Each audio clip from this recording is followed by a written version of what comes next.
Bonsoir, J-11 avant le premier tour des législatives. Le député socialiste d'Ardèche, Pascal Terrasse, sort de son silence et s'explique sur l'utilisation de son indemnité de frais de mandat.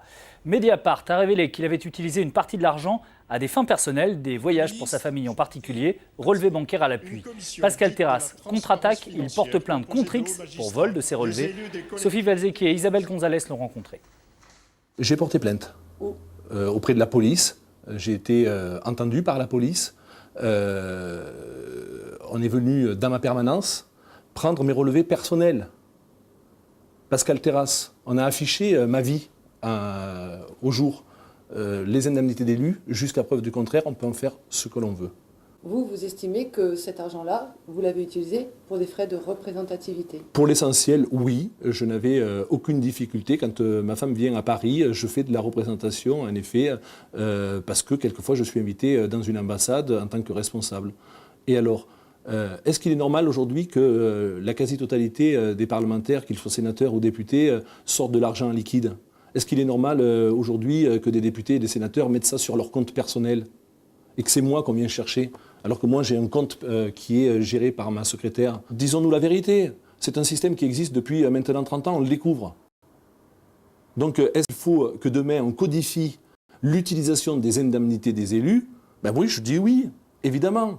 Je ne vais pas dire le contraire. Alors, ces indemnités, l'IRFM est censé servir aux frais des députés, comme le loyer de la permanence ou bien la voiture de fonction, des dépenses courantes liées au mandat en fait. Le problème, c'est le manque de contrôle. Le député UMP du Rhône, Michel Avare, reconnaît qu'il peut y avoir des dérives. L'IRFM n'est pas là pour financer des voyages personnels, ça c'est certain. Et je crois que nous aurions intérêt à beaucoup plus de transparence. La classe politique aurait intérêt à plus de transparence sur ces moyens qui sont mis à disposition, qui sont nécessaires au fonctionnement de la vie d'un député, mais qui doivent pouvoir être et contrôlés et publics, de façon à ce que chacun puisse, j'allais dire, justifier de l'utilisation de cet IRFM. Il fallait s'y attendre. Les sanctions commencent à tomber au Parti socialiste contre les candidats dissidents. Dans le Rhône, 2 élus sont exclus. L'ancien maire de Mornan et conseiller régional Guy Paluy, qui se présente contre la parachutée France Gamère dans la 11e à Givors. Et puis dans la première, à Lyon, la suppléante de Thierry Braillard, Gilda Aubert, adjointe au maire du 5e arrondissement. La circonscription est réservée à Europe Écologie Les Verts.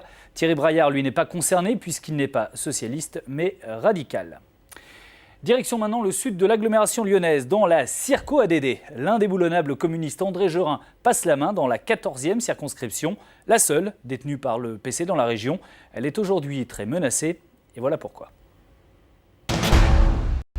Pour le député. C'est pas la mère de... Eh oui, la mère de Vénissieux. Voilà, quand même. Vous ne m'aviez pas reconnu. Sur le marché de Saint-Fond, des défilés présentations. André Gerin, député ici depuis 19 ans, passe la main à celle qui lui a succédé à la mairie de Vénissieux. Michel Picard, l'héritière, doit imprimer sa marque. Et effectivement, André est un monument, je vous l'accorde. Il n'y a que les batailles qu'on ne mène pas qui sont perdues d'avance. Donc moi je mène une bataille, il y a une dynamique. Le fait de changer aussi, que ça soit plus André, quelque part, ça amène aussi une autre dynamique. La 14e, c'est le dernier bastion communiste de la région, aujourd'hui menacé. En 2007, il n'y avait que 4,5 points d'écart entre les candidats PC et PS. Mais depuis, la circonscription s'est agrandie de 20 000 électeurs. On y a rajouté une partie de Saint-Priest, ville socialiste.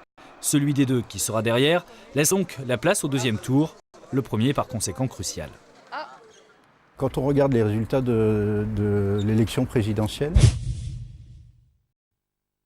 François Hollande est placé très largement devant Jean-Luc Mélenchon par les électeurs. Et on sait en plus que Michel Picard et le Front de gauche ne sont pas toujours dans une harmonie parfaite. Donc je dirais, ma foi, les électeurs y retrouveront leur petit. Pour les élections législatives, merci. C'est le candidat qui vous le donne.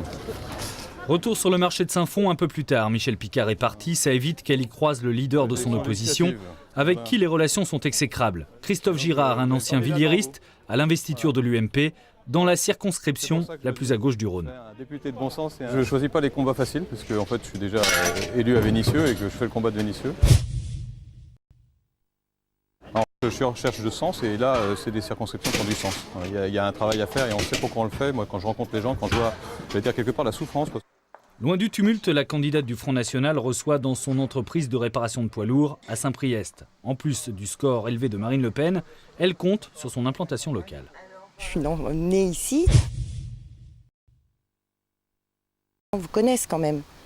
Donc il y a le phénomène Front National, oui, mais il y a en plus le nom. Je pense qu'il va jouer. Donc j'espère avoir un score meilleur encore que pour les présidentielles. S'il reste peu probable que la 14e passe à droite, le scrutin n'a paradoxalement jamais été aussi ouvert, un choix entre deux gauches.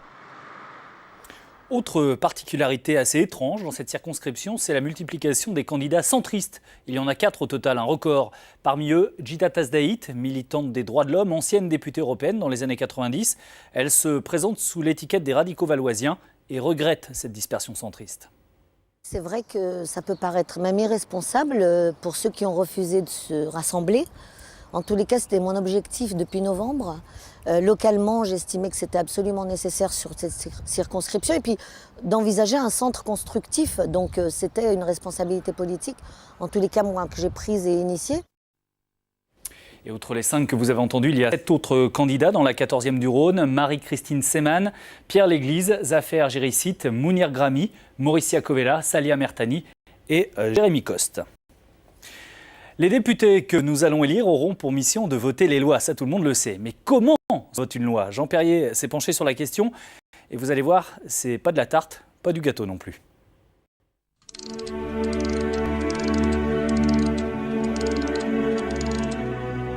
Si nul n'est censé ignorer la loi, nul n'est tenu en revanche de savoir comment on fait la loi.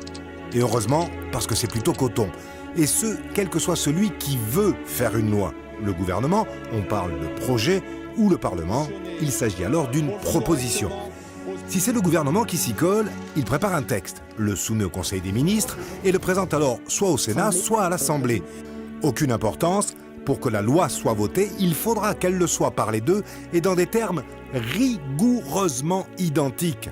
Et c'est là que ça commence. Tout député, tout sénateur aussi, pouvant déposer un amendement, donc changer le texte.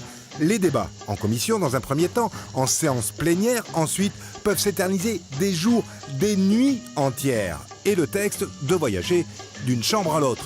D'autant que, tenez-vous bien, terminé, il faut voter chaque article de la loi un par un. Enfin, quand tout est ficelé, ne reste plus au président de la République qu'à signer. Et voilà. Eh ben non, voilà pas. Pour que la loi acquiert force de loi, il ne suffit pas qu'elle soit promulguée. Il faut surtout qu'elle et ses décrets d'application soient publiés au journal officiel. Eh bien, croyez-le, des tas de lois ont été votées qui n'ont jamais été publiées. Et la politique, c'est tout pour ce soir. Toute l'actualité des législatives en images et en vidéo, c'est sur le site de France 3 Rhône-Alpes. Dans un instant, la suite du 19-20 avec vos éditions de la Loire et du Grand Lyon. Bonne soirée, à demain.